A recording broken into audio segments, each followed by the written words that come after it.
कैसे हैं दोस्तों, नमस्कार। जानते हैं भाजपा राज में देश को संविधान से नहीं बल्कि बजरंग दल से चलाया जा रहा है।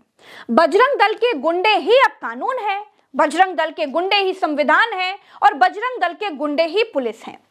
बजरंग दल के गुंडों से भाजपा की पुलिस के पसीने कैसे छूटते हैं जानते हैं? अभी बताते हैं। ये मामला उत्तराखंड के कोटद्वार में पटेल मार्ग पर एक मुस्लिम बुजुर्ग वकील अहमद की स्कूल ड्रेस की दुकान का है। दुकान का नाम Baba school dress and matching centre रखा गया था। बजरंग दल के गुंडों को इस बात से दिक्कत थी कि बुजुर्ग मुस्लिम व्यक्ति अपनी दुकान का नाम बाबा कैसे रख सकता है भाई।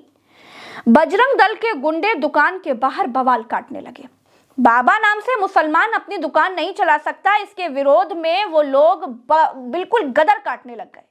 मुस्लिम दुकानदार का कहना था कि बाबा नाम से बच्चों को पुकारा जाता है, बाबा नाम तो अंबेडकर के नाम के आगे लगाया जाता है और बुजुर्गों को भी बाबा कहा जाता है, इसीलिए उन्होंने अपनी दुकान का नाम बाबा रखा है। बजरंग दल के गुंडों का आतंक जबरदस्त बढ़ गया। तो जानते हैं क्या हुआ? तो दीपक कुमार का नाम का एक जिम ट्रेनर नौजवान लड़का बजरंग दल के गुंडों से बुजुर्ग मुस्लिम व्यक्ति को बचाने के लिए बीच में आ गया। दीपक ने बजरंग दल के गुंडों से लोहा लेते हुए यह कह दिया कि उसका नाम मोहम्मद दीपक है। आपका नाम क्या भैया? अपना नाम? मेरा नाम मोहम्मद दीपक है भाई। मोहम्मद दीपक है आपका नाम? ठीक। बजरंग दल के गुंडे कौन होते हैं दुकानों का नाम तय करने वाले? अरे मैं नहीं हट रहा यार, मैं नहीं हट रहा भाई साहब, मेरी बात सुन लो। देखो जो गलत है भाई साहब। उत्तराखंड की पुलिस के गले में तो जैसे बलवंत राय का पट्टा पड़ा हुआ था। बजरंग दल के गुंडों को राइट टाइम करने के बजाय, उनको सबक सिखाने के बजाय उनको समझा रही थी। और हद तो तब हो गई दोस्तों जब खुद को मोहम्मद दीपक कहने वाले उस मुस्लिम व्यक्ति को बचाने वाले दीपक उत्तराखंड के हीरो पर एफआईआर दर्ज कर दी गई। उन पर भारतीय न्याय संहिता बीएनएस की धारा 115(2), 191(1), 351(2) और 352 के तहत मामले दर्ज कर दिए गए। और बजरंग दल के गुंडों के खिलाफ जानते हैं अज्ञात में एफआईआर दर्ज की गई। और सिर्फ इतना ही नहीं, बजरंग दल के गुंडों के आगे उत्तराखंड की पुलिस कैसे चूड़ियां पहन चुकी है, आप खुद इस वीडियो में अपनी आंखों से देखिए। और उस जिहादी सुअर की औलाद दीपक मोहम्मद को तेरे कोटद्वार में बजरंग दल पहुंच चुका है। आओ, हम भी बजरंग दल के कार्यकर्ता है। जय श्री राम। ये दीपक यहाँ पे खड़ा पड़वा, खड़ा ये रहा। औकात नहीं है बजरंग दल के कार्यकर्ता इसकी चिन्ह के बाद वो भाग गया, भाग गया, भाग गया, भाग गया, भाग गया, भाग गया, निकल गई दीपक मोहम्मद की अगली, हमारा भाग गया। इसके बाद मामला उत्तराखंड की सरहद से निकलकर नेशनल हो गया। राहुल गांधी उत्तराखंड के हीरो मोहम्मद दीपक के साथ खड़े हो गए। राहुल गांधी ने कहा कि उत्तराखंड के दीपक भारत के हीरो हैं। दीपक संविधान और इंसानियत के लिए लड़ रहे हैं, उस संविधान के लिए लड़ रहे हैं जिसे बीजेपी और संघ परिवार रोज रौंदने की कोशिश कर रहे हैं। वे नफरत के बाजार में मोहम्मद की दुकान का जीवित प्रतीक हैं और यही बात सत्ता को सबसे ज्यादा चुभती है। संघ परिवार जानबूझकर देश में आर्थिक और सामाजिक जहर घोल रहा है ताकि भारत बटा रहे और कुछ लोग डर के सहारे राज करते रहें।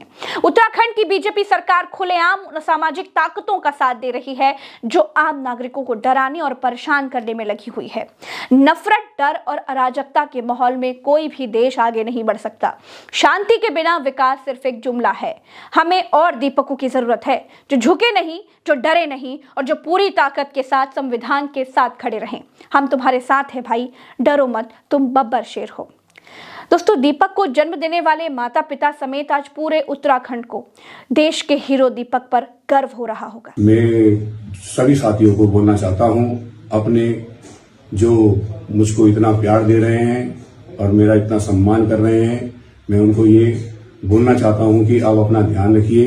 ऐसी घटना पुलिस प्रशासन ने मुझको बोला है कि दोबारा कोटद्वार जैसे शहर में नहीं होगी। उत्तराखंड में भाजपा सरकार से पहले तक जानते हैं सब कुछ ठीक था। न कहीं पर लैंड जिहाद था, न कहीं पर लव जिहाद था, न कहीं पर कोई हिंदू मुसलमान का झगड़ा था। लेकिन उत्तराखंड में जब से भाजपा की सरकार बनी है उसके बाद से ही उत्तराखंड जैसे शांत राज्य में भी फसाद शुरू हो गए। गोदी मीडिया मजारे खोजने लगी, बजरंग दल के गुंडे दुकानों के नाम खोजने लगे और उत्तराखंड के मुख्यमंत्री तो इतने भोले हैं कि सामाजिक कार्यक्रमों में जाकर पूछते हैं कि लोग उनको हेट स्पीच वाला नेता कहने लगे हैं। क्या होती हेट स्पीच? उस स्पीच में जो है मेरा नाम जो है वो पहले नंबर पर रख दिया कहीं मैंने। अब मैं सोच रहा हूं कि भाई मैंने तो कभी किसी के साथ हेट किया ही नहीं, तो स्पीच हेट कैसे हो सकती है? आपको लगता है कभी मैंने कभी हेट किया हो?